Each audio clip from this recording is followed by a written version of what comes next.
Alright guys, back again, another video, classroom video. Yeah, back to school today. Look, I had a couple minutes of free time before getting ready for these kids, and some of them should be starting to walk in here in a short second, so I'm gonna have to make this real quick. So, I was sitting here looking through the stats of the Lakers squad as far as 3-point shooting is concerned. Not looking at what the team is shooting, but just looking at what the players themselves are shooting. And it's like it's no wonder these guys aren't shooting well from the three. Look, I mean, as a team, look at these percentages. I got Nickeil Alexander-Walker. He's shooting 27.3% from three. Field goal percentage is 41%. You scroll back, Kira. Kira is shooting 33% from three. 36% field goal shooting.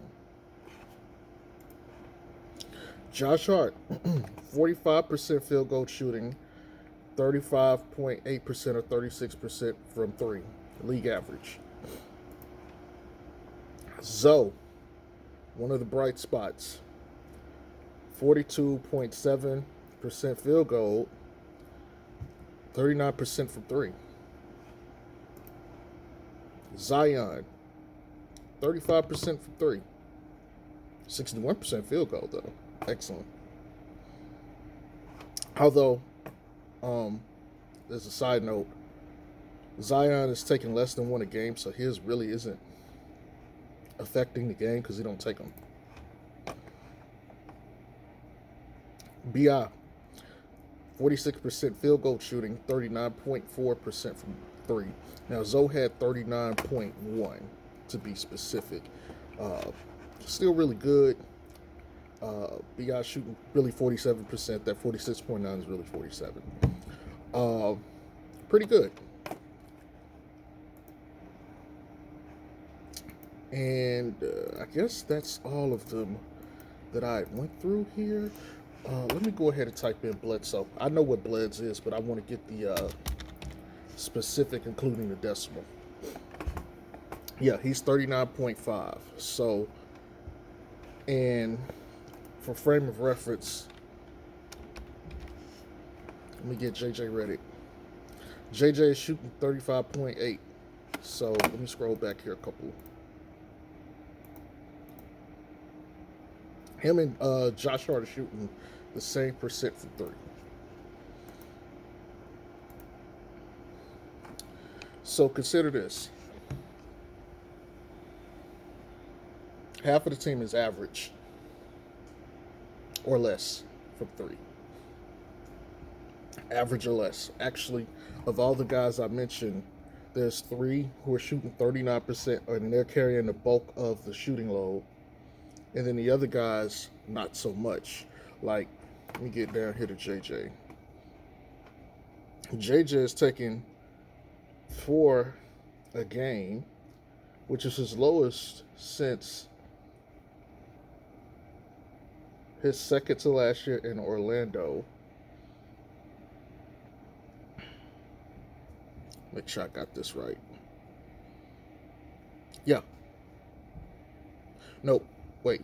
Since he's taking 4.6, it's the least he's taken since his last year in Orlando, which was 2011 to 2012. And he's making his lowest since then. You know, he's only making 1.6. You know, last year he was taking 6.6 and making 3. So he's also scoring the least amount of points he's scored since his fourth year in the league. He's got 8 a game. His fourth year, he was 9.6. You cannot play or shoot effectively when the bulk of your guys are shooting average. The only reason this team has been respectable is Bi, Bled, and Zoe. The rest of the team ain't pulling their weight from there. And I didn't mention Steven Adams or Willie Hernan Gomez because they don't really shoot.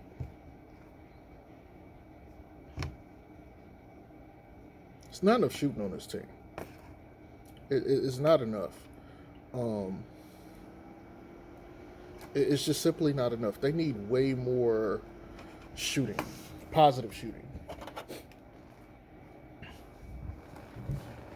Like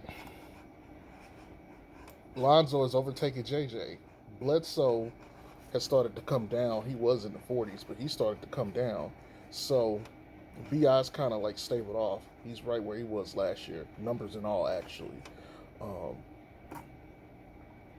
but Zoe is still trending up. You know, Zoe, if I'm gonna be honest, Zoe looks like he monstered JJ and Drew from last year. If we're gonna be honest, he took Drew shooting. No, he took Drew defense and finishing, even though he ain't as good a finisher as Drew, but he's improved. So he took those things, and from JJ, he took the 3-point shooting, and we still don't know where he's gonna stop. We don't know. Like, it's truth be told, if he continues, he could be 43, 44% from three by the end of the year. And if he is, my God. The All-Star game, I think, it's not next week, but the week after, I think. So if he's in that 40%, he would qualify for the 3-point shooting contest. He might opt to do that. So that's how good he's been. That's incredible. But yeah, the team itself, just not seeing it. Like, the fact that they even have, let me go here. I think the Pelicans are 13 and 15 now.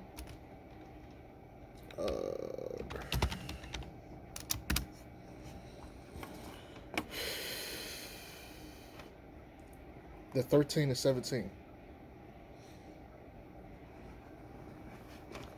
13 and 17. At one point, the Pelicans were 6 and 22 last year. So this is about, I think, around that time. Let's see, 28 games. So yeah, this is a little bit more than 28. So there's market improvement. Understand. I'm not saying understand. I'm not telling you to understand. I'm saying understand. They were 6 and 22 at one point. Now they're 13 and 17. All it takes is a run. They were number 14 at one point. They're now number 11. One more game and they're in the play-in game. Grizzlies are in front of them, which I believe they play this week, and the Mavericks. And the Grizz haven't played as many games as either of these teams. They're at 27, Mavs is at 29, and we're at 30. So, I'm just being honest with you. For us not to be shooting that well, and we're still like right there, all it takes is a run. Remember, there was a moment like a couple times last year when the Pels won like 11 out of 13. If they do something like that again and go like 11 out of 13, they're 24 and 19. At that point, they're like top 7, 8, in the West. So it just takes the right surge from them, and they'll be in it. But they've done a good job by staying competitive. They didn't put themselves in that hole of being 6 and 22. They're right there. They're within striking distance. They've overtaken the Kings, and the Thunder have fallen off, and then there's teams like Minnesota. But they got to get that 3-point shooting up. If they get their 3-point shooting up, even if their defense isn't that good, if they can improve their 3-point shooting, they're still in a lot of those games that they lost. Maybe a team getting 16 threes on them is not as bad if they're making 2 or 3 more threes a game. And so now it all balances out for them. Maybe that'll affect their defense too. Instead of taking the ball out of the hole, from a rebound there in transition, you get to set your defense. And by setting your defense, you get to, up your defensive ability. You know what I'm saying? But right now, as it stands, This isn't good. Key to this roster going forward is going to be bench depth, 3-point shooting, and free throws. Um, they need to get their bench has to improve. Right now, you're asking the Pelican starters to basically score the way too many points to keep you in the games. It's not enough. The bench has to pull their weight. Free throws. Guys are missing way too many free throws to this team. They need to step up on the free throws. A point or two here literally could be the difference in the ball game and flip some of these records where they lost and flip some of these wins too to where they were blowouts. You know what I'm saying? That stuff matters. You know, and the 3-point shooting again. You know, if you're scoring, let's say 11 threes a game, the other team is scoring 16. Well, maybe if you make 2 or 3 more a game, now you're scoring like 13, 14, they're scoring 16. You know, then maybe that also offsets your defense. Maybe instead of having a 26 ranked defense, you go up to like 21. And then that's a huge difference in record off of stuff like that.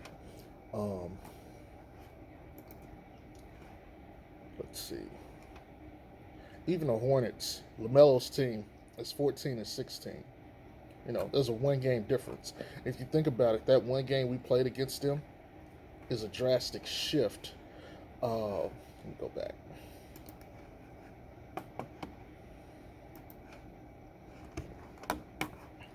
Yeah, if we had that 1 game, we would have, I think, we'd have a higher percentage. We'd be ranked number 10 ish, I think. Or it'd be a tie for number 10. We'd have the tiebreakers. Yeah, so we'd have number 10. You know, that kind of stuff matters, man. That kind of stuff matters. But yeah, that's all I got. It's just something I was looking at here since I'm at my computer at school. So, y'all have a good one. Peace.